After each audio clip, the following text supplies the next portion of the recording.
Hello guys, मेरो बहिनीले उसको बर्थडेमा के पाएको म तपाईहरुलाई देखाउँदै छु है साथीहरु। यता हेर्नु है, यो पर्स चाहिँ मेरो नाउमी बहिनीले दिएको हो र यहाँ चाहिँ स्कुल जाँदाखेरि इरेजर, शार्पनर, स्केल, पेन्सिलहरु राखेर पनि जानु मिल्छ। यसमा चाहिँ राख्नु सजिलो छ। र यो डटमेनमा चाहिँ विभिन्न कलर छ। यो विभिन्न कलरले लेख्न पनि मिल्छ। अब मैले के गिफ्ट दिएको म तपाईहरुले देखाउँदै छु है साथीहरु।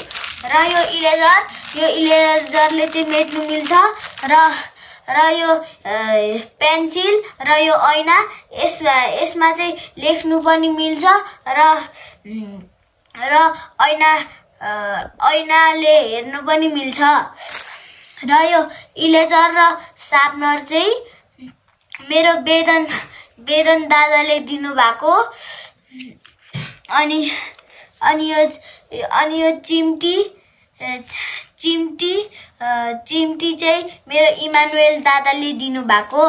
र यो चाहिँ मेरो माइजू, उमा, अंकल, ठुलो मम्मी, ठुलो बाबाहरुले दिनु भएको। र यो ग्लास चाहिँ मेरो दीक्षा दिदी र माइजूले मिलेर दिनु भएको हो। अब म चाहिँ मेरो ममले दिनु भएको गिफ्ट देखाउँछु।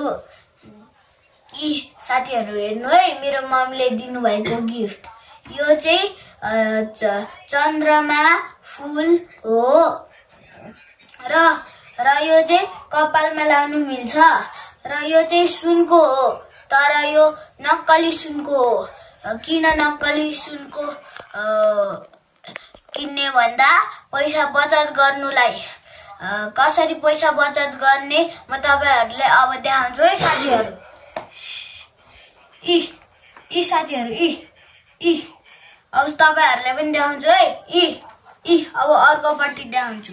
यी साथीहरु हेर्नु साथीहरु, मजाले हेर्नु है। अब अर्कोपट्टि देखाउँछु है। यी साथीहरु यसरी पैसा बचत गर्नुपर्छ।